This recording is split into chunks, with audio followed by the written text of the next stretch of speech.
사랑합니다. 오늘도 찬양 예배 웨스트민스터 신앙고백 대요리 문답 말씀에 나오신 우리 성도님들, 중연의 가족들 주 안에서 사랑하며 사모합니다. 오늘은 한번 배워볼 만한 교리입니다. 12문을 보시면 하나님의 작정이란 무엇인가, 하나님의 작정에 대해서 공부하는 건데, 아마 이 하나님의 작정이라는 신학적인 용어에 대해서 우리가 아주 정확하게 이 말씀을 다뤄본 경험이 많지 않을 것이라고 생각이 듭니다. 비슷한 내용이 예정, 하나님의 뜻, 하나님의 계획, 이런 것들이 비슷한 내용입니다. 하나님의 선택, 이런 것도 비슷한 내용인데 비슷하지만 완전히 일치하지 않습니다. 어쩌면 하나님의 예정 이러고 들어가면 마음이 많이 복잡할 가능성이 있습니다. 이해가 되는 것 같기도 하고 안 되는 것 같기도 하고, 어려운 교리 중에 하나가 하나님의 예정인데, 하나님의 작정 이렇게 들어가면 그거보다는 저는 개인적으로 더 이해가 됩니다. 그래서 이 대요리 문답이 하나님의 예정으로 접근하지 않고 하나님의 작정으로 접근한 것에 대해서 저는 환영의 손을 듭니다. 자, 오늘 말씀, 이 하나님의 작정을 공부하기 전에 큰 그림을 또 한번 쭉 정리하고 가야 되겠습니다. 12문까지 왔기 때문에 이제 1번 문부터 전체적인 구조가 어떻게 되어 있는지 빠른 속도로 정리하면서 한 번 더 기억 속에 넣어 두도록 하겠습니다.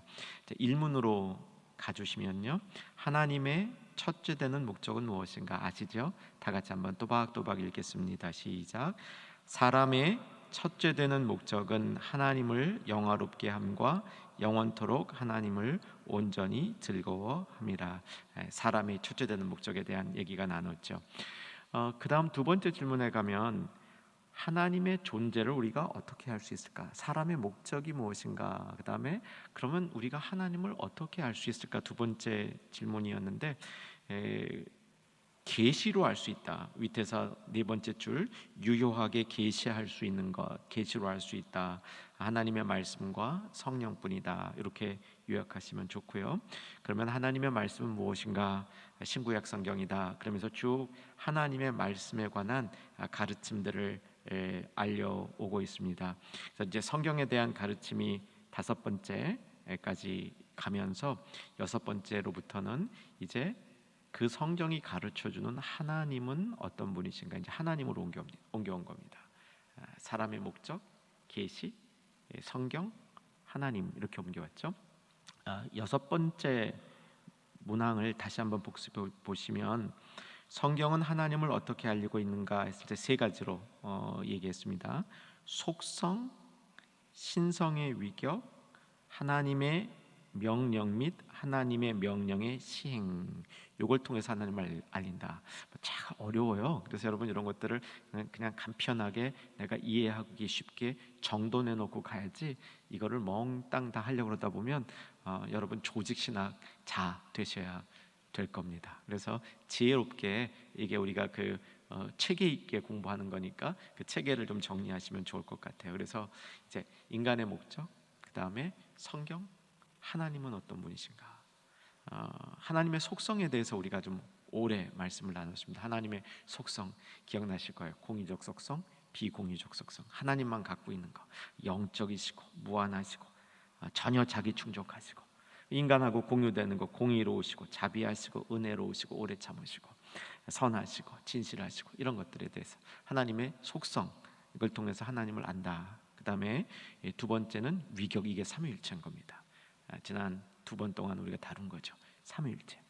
삼위일체를 통해서 하나님을 안다. 자, 삼위일체 복잡하니까 간편하게 몇 개 꼭지로 정리합니다. 삼위일체는 하나님은 본질적으로 한 분이신데 위격이 3분이시다. 그 위격, 인격은 동일한 하나님의 본질 목적을 향해서 서로 협력하신다. 그리고 더 상위, 하위가 없다. 이런 이제 말씀을 나눈 거고요. 근데 그걸 어떻게 성경에서 증명하느냐? 지난 시간에 한 겁니다. 하나님을 부르는 용어로 예수님도 부르고 성령님도 부른다. 이게 이제 메인 포인트였습니다. 그래서 요한복음도 이렇게 뒤져봤고요. 결국 삼위일체를 우리가 이해할 때는 삼위 하나님은 본질상 하나이시고 세 인격으로 활동하시는데 너무나 완벽하게 협력하신다. 뜻이 완전히 일치하신다. 우리의 구원을 위해서 성부 하나님 계획하시고 성자 하나님 이루시고 성령 하나님 그것을 유지해 나가신다. 그게 너무나 완벽하다. 이건 이제 삼위일체 이렇게 정리해 두면 됩니다. 자, 이제 그러면 12번째 문항부터 다음 페이지로 넘어가 주시면 15문으로 가면 창조라는 단어가 나타날 겁니다. 18문으로 가면 섭리라는 단어가 나타날 겁니다. 이 세 가지가 3종 세트입니다. 하나님에 대해서 우리가 연구할 때 하나님의 작정에 대해서 연구하고요, 하나님의 창조에 대해서, 하나님의 섭리에 대해서 연구하는데 이게 하나님이 이 세상을 다스리시는 방법입니다. 하나님이 이 세상을 다스리시는 방법의 3종 세트가 작정하시고 창조하시고 섭리하시다. 요거는 정리해 두시면 좋겠습니다. 잊어버릴 동안 한번 또 복습하도록 하겠습니다. 자, 한번 우리 정리하고 갑니다. 하나님이 이 세상을 주관하시는 세 가지 방법. 첫째, 작정. 둘째, 창조. 셋째, 섭리. 이게 다 엄청나게 큰 덩어리들이죠. 엄청나게 큰 덩어리들과 이 조직 신학적 체계 안에서는 이렇게 묶여져 있다는 것을 보기 위해서 잠시 복습을 했습니다. 자, 하나님의 작정이란 게 뭐냐?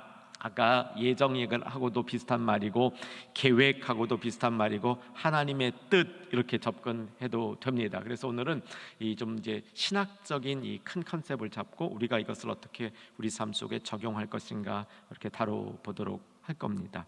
자, 하나님의 작정이란 무엇인가? 답을 보시면 하나님의 작정은 하나님의 뜻의 도모로 말미암는, 하나님의 뜻의 도모로 말미암는 지혜롭고 자유하며 거룩한 행위인데, 이로 말미암아 여러분 같이 읽으십시다. 시작. 자기 영광을 위하여 특히 천사와 사람에게 대하여 무엇이든지 일어날 일을 변할 수 없게 영원부터 선정하신 것이다. 이해가 되기가 어려우시겠죠? 제가 봐도 이해가 되기가 쉽지 않을 것 같습니다. 이 말씀은 하나님의 작정은 계획이란 뜻이에요. 도모라는 말이 중간에 나오죠. 하나님의 뜻의 도모. 이 도모라는 말이 영어에서는 카운셀로 돼 있어요. 카운셀이 상담하다 이런 뜻으로 많이 쓰이지만 사실 카운셀이라는 말 가운데는 계획이라는 뜻도 있습니다. 그래서 하나님의 뜻이 조화롭게 오묘하게 계획을 이루고 있는 모습, 이것이 이제 하나님의 작정하고 관련돼 있는 부분입니다. 영어로 작정 그런 부분을 decree라고 얘기합니다. 이것도 어려워요. 뭘 하나하나 해도 이게 좀 쉬운 것들이 이게 그 기반이 있으면 좀 이해가 될 텐데 뭘 영어로 해도 어렵고 설명을 해도 어렵고 우리말로 풀어도 어렵고 다 어려워요. 근데 이 decree라는 말은 뭐냐면 존엄한 사람이, 왕 같은 아주 존엄한 지존자가 그 명령을 그냥 내려버리는 거예요. 이유도 없고 설명도 없어요. 그냥 이렇게 하라라고 선포해 버리는 거예요. 선포. 근데 이것에 항변을 못 해요. 왜냐하면 존엄자가 내린 것인데. 그것뿐만 아니라 그 내용이 맞아. 워낙 존엄한 분이 내린 명령이기 때문에 그 계획이 한치의 착오도 없어. 그거를 decree, 작정이라고 얘기하는 겁니다. 이해되셨습니까? 하나님이 세상을 향해서 작정한 것이 있는데 그 작정한 대로 이끌어간다는 얘기다. 그래서 눈여겨볼 단어가 그 작정은 지혜롭고 자유하며 거룩한 행위라는 것이죠. 어떻게 보면 무엇이든지 일어날 수 있지만 다른 한편으로 보면 변할 수 없는 것. 이게 부조화 같은데 좋아요. 무엇이든지 일어날 수 있는 일인데 변하지 않아. 하나님의 작정은 정한 대로 간다. 그런 의미입니다. 여러분 이해가 되셨습니까? 그래서 이 면에서 예정하고도 비슷한 단어가 되는 거죠. 자, 오늘 본문으로 정한 에베소서 1장 11절과 12절 같이 다시 한번 올려주시면 좋겠습니다. 자막 에베소서 1장 11절 12절 아까 읽을 때 안 나왔었나 보죠. 올라왔네요. 네, 같이 읽어보겠습니다. 모든 일을 그의 뜻의 결정대로 일하시는 이의 계획을 따라 우리가 예정을 입어 그 안에서 기업이 되었으니 이는 우리가 그리스도 안에서 전부터 바라던 그의 영광의 찬송이 되게 하려 하심이라.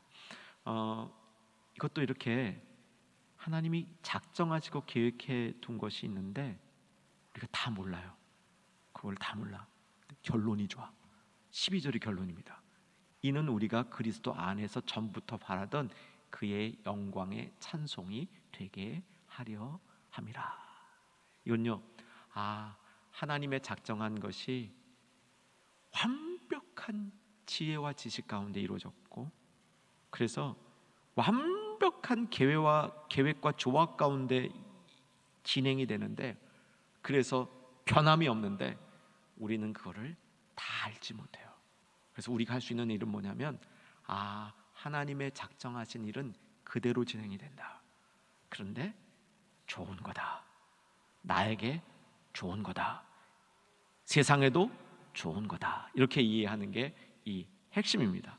그것을 에베소서 1장 12절에서는 그는 우리가 그의 영광과 찬송이 되게 하려 함이라. 그리스도 예수 안에서 이렇게 돼 있는 거죠.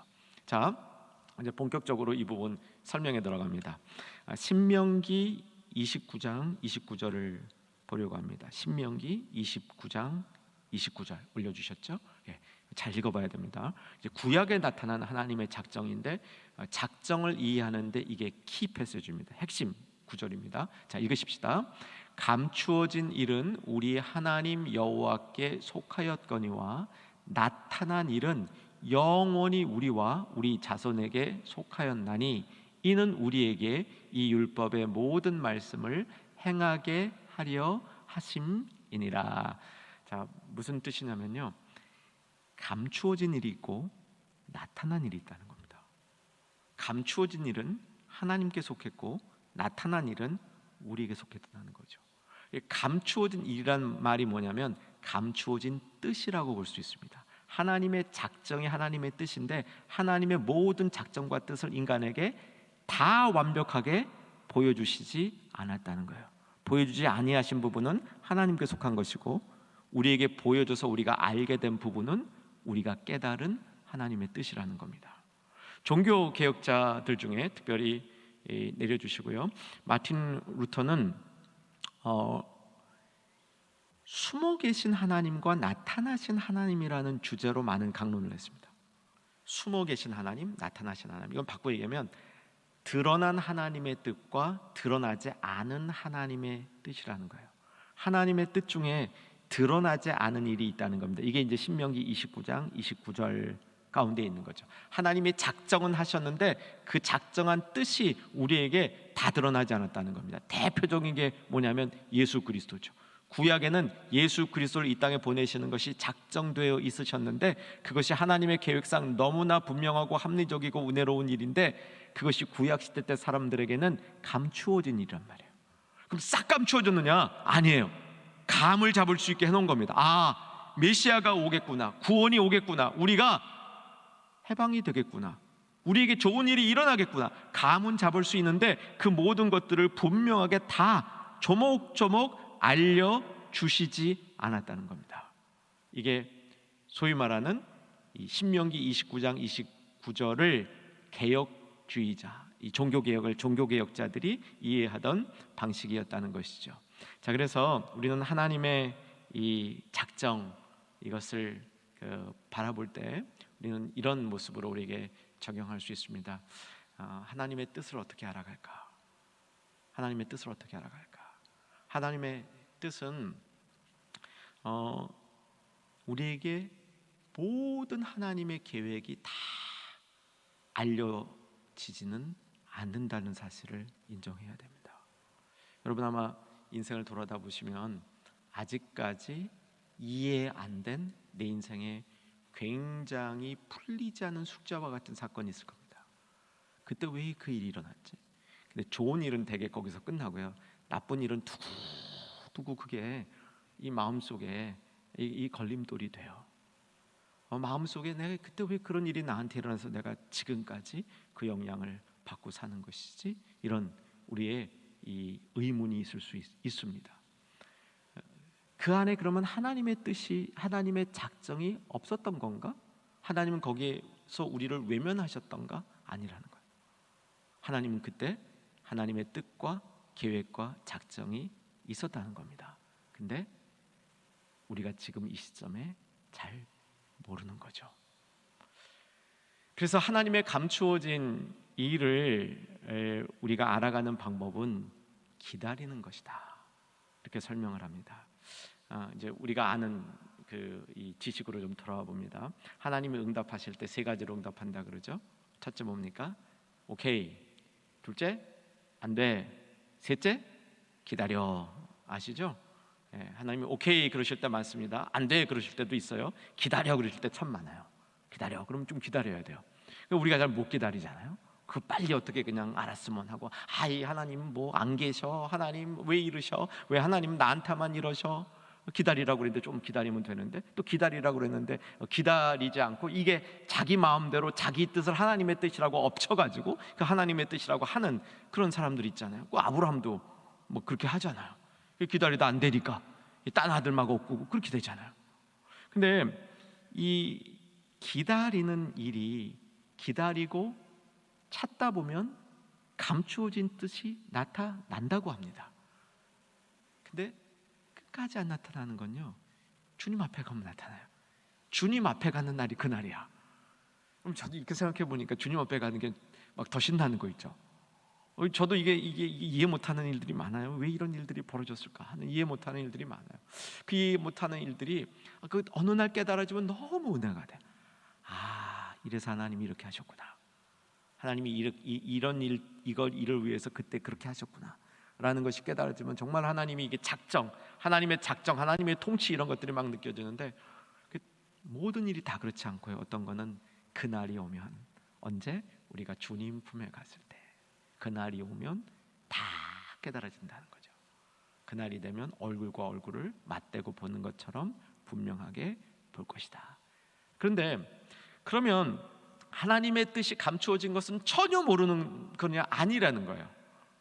하나님의 작정이 있는데 그 작정이 아까도 말씀드린 대로 그리스도 안에서 우리가 하나님의 영광과 찬송이 되게 하려 하심이라, 결국은 좋은 거라는 걸 우리가 안다는 거예요. 나에게 일어났던 하나님의 계획들은 합력하여 선을 이룬다 믿어지시기를 주의 이름으로 축원합니다. 그래서 때로는 나를 힘들게 하고 나를 어렵게 하고, 어떤 때는 내가 받아야 될 것보다 더 많은 것을 받아서 신나기도 하는데, 이 모든 것들이 다 합력하여져서 결국은 하나님이 정한 그 모습으로 가는 것, 이것이 작정의 중요한 부분이라는 거죠. 이렇게 보니까 계시록에 우리가 주님 앞에 가면 맨 끝장 21장에 가면 눈물을 닦아준다, 그런 말씀이 기록되어 있잖아요. 우리 이제 장례 예배 때 많이 보는 구절인데, 눈물을 닦아준다. 저는 이 눈물을 닦아준다는 게 이 각도에서 보니까 이제 슬픈 일 그만, 힘든 일 그만, 고생 그만, 이런 거로 이렇게 보이다가 이 눈물 닦아주는 게 그동안 이해 안 되던 거 이해시켜주는 거구나. 그동안 하나님이 내 인생에 간섭하시고 섭리하셨던 것을 내가 10%도 몰랐는데 그 앞에 가보니까 100% 깨닫게 되는구나. 그게 눈물을 닦아주는 게 아닌가라는 생각을 해보게 되었습니다. 자, 이제 하나님의 작정을 요만큼만 보시고요. 이건 뭐 아무리 해도 이게 뭐 다 머릿속에 쏙 들어오게 알게 되진 않아요. 우리의 그 의지와 우리의 결단, 이런 것들을 통해서 하나님의 작정을 받아들일 수밖에 없는 부분이 여전히 남게 되는데, 자, 13번째 질문으로과 대답을 가게 되면, 천사와 사람에 대해서 하나님은 무엇을 특별히 작정하셨는가, 이렇게 질문이 되어 있고요. 이렇게 답을 한번 쭉 천천히 읽어가 보십시다. 중간에 제가 끊을 테인데 같이 읽어가 보십시다. 시작. 하나님께서는 오로지 그의 사랑으로 인하여 영원 불변한 작정으로 말미암아 때가 차면 나타나실 그의 영광스러운 은혜를 찬송케 하시려고 어떤 천사들을 영광을 위하여 택하시고, 여기까지. 하나님의 작정 중에 어떤 천사를 영광 중에 택하셨느냐 안 하셨느냐, 그게 포함되어 있다는 겁니다. 영광 중에 있을 천사 선택권이 하나님에게 있다는 거예요. 그렇구나. 일단 접수가 됐습니다. 그 다음에 가면 그 비슷한 방식의 선택권이 사람에게도 있다는 겁니다. 어떤 사람을 통해서 하나님의 영광을 취할지 선택하는 권한이 하나님의 작정 가운데 있다. 그렇게 다음 얘기가 나오는 겁니다. 자, 그 다음 읽겠습니다. 그리스도 안에서, 시작. 그리스도 안에서 어떤 사람들을 택하셔서 영생과 그것을 얻는 방편을 주셨으며. 자, 여기까지만. 자, 근데 이걸 갖다가 다음까지 읽어가면 결국 어떤 얘기냐면요, 놔 버린 사람도 있다는 거예요. 놔둔 사람, 하나님이 택하지 않고 그냥 버려두기로 작정한 사람도 있다는 겁니다. 여기에 가면 우리가 조금 이제 마음이 부대낄 수 있는 부분이죠. 이게 소위 말하면 예정에 관해서 일부 사람들이 그 이해가 잘 안 되는 부분이라는 겁니다. 그 부분 따라서 이후를 보시면 제가 읽어드릴게요. 따라서 자기의 공의의 영광을 찬송하게 하려고 남은 자들을 버려두시고 치욕과 진노를 위하여 선정하셨다. 근데 이걸 우리가 받아들이는 것도 믿음인 것입니다. 로마서 9장 본문들인데요, 이렇게 지금 오늘 그 관련된 본문으로 로마서 9장이 많이 제시되어 있습니다. 몇 절만 봤으면 좋겠는데, 로마서 9장 14, 15, 18절 보려고 합니다. 자막 볼게요. 로마서 9장 14절 읽어볼까요? 그런즉 우리가 무슨 말을 하리요? 하나님께 불의가 있느냐? 그럴 수 없느니라. 15절. 모세에게 이르되 내가 긍휼히 여길 자를 긍휼히 여기고 불쌍히 여길 자를 불쌍히 여기리라 하셨으니. 18절. 그런즉 하나님께서 하고자 하시는 자를 긍휼히 여기시고 하고자 하는 자를 완악하게 하시느니라. 성경이 그렇다는 거야. decree, 준엄한 선포라는 거야. 왜 그렇습니까? 라고 우리가 엉겨부터 하나님 앞에 항변할 일이 아니라는 겁니다. 하나님이 그렇게 하셨다는 거예요. 근데 이거를 끝까지 추적해 보면 100% 하나님이 옳다는 거예요. 이게 본문이 얘기해 주는 신앙 고백의 핵심인 겁니다. 로마서 9장에 이런 얘기가 수도 없이 나. 바로에게 바로의 마음을 완악하게 했다. 하나님 바로의 마음을 왜 완악하게 했습니까? 그 완악한 마음 좀 어떻게 비집고 해결해 주실 수 없습니까? 이런 마음 우리에게 의문은 가질 수 있는데, 이 의문을 갖는 것을 하나님이 작정하신 것에 대한 우리의 용납과 순종을 통해서 이런 문제들을 우리가 이끌어 가야 되는데, 결국 방점이 어디 찍혀 있냐면, 그러므로 작정되어져서 선택된 그대들은 얼마나 감사할 일이며, 얼마나 그 하나님이 작정하신 일에 대해서 우리가 그 일을 힘써 지켜야 할 우리의 책무인 것을. 그래서 끝까지 버려진 것처럼 보이는 사람 중에 아직 안 버려진 선택된 사람이 있다면 그들을 하나님 앞에 돌아오게 하는 일에 나의 삶이 드려지는 그 결정, 그런 삶에 대한 방점이 있다는 것이죠. 왜 버려졌습니까? 하고 하나님께 항변하는 게 아니라는 겁니다. 이거는 성경의 다른 원리를 이렇게 쭉 보다 보면요, 이게 맞아요. 왜냐하면 우리가 죄를 지었을 때 다 버려진 거예요. 죄를 지었는데 다 버려졌는데 누구를 부르든 하나님 마음이에요. 우리가 전적인 죄인이기 때문에 그 죄인 중에 누구를 부르시는 것은 하나님 마음이지. 왜 나는 죄인인데 안 불러요? 저 죄인은 부르고. 이거를 우리가 하나님 앞에 항변할 수 없다는 겁니다. 자, 이제 정리합니다. 시편 33편 11절, 시편 33편 11절 보겠습니다. 다 같이 읽겠습니다. 여호와의 계획은 영원히 서고 그의 생각은 대대에 이르리로다. 하나님이 작정한 것은 그대로 진행이 되는 겁니다. 하나님의 작정은 지혜롭고 은혜롭고 공의로우시며 하나님의 뜻에, 하나님의 성품에 부합한 것이다 라는 것이죠. 하나님의 작정하신 일에 우리의 마음을 좀 두고 살았으면 좋겠습니다. 하나님이 작정하신 대표적인 일은 구원하는 거죠. 생명을 주는 겁니다. 그래서 우리가 하나님의 작정한 일에 마음을 두고 살기로 이 시간 동의가 되시면, 아멘이 되시면, 사랑하는 충현의 가족들, 영적인 진보를 이루시는 일에 더욱 힘쓰는 저와 여러분이 되십시다. 이게 하나님이 작정한 일에 딱 부합하는 거예요. 하나님이 작정한 일들을 쉽게 우리가 풀이해보면 너희의 영적 진보를 이루라는 겁니다. 너 혼자만 이루지 말고 주변 사람들 같이 영적 진보를 이루라. 이것이 우리 주님이 작정하신 일이라는 거죠. 바꿔 표현하면 하나님께 더욱 가까이 나가라, 예수 그리스도 닮아가라, 하나님을 나타내는 일에 힘쓰라. 이것이 다 영적 진보를 이루는 일이죠. 여러분, 하나님의 작정에 가장 예외 없이 하나님의 작정에 부합하는 일은 우리가 영적 진보를 이루는 일입니다.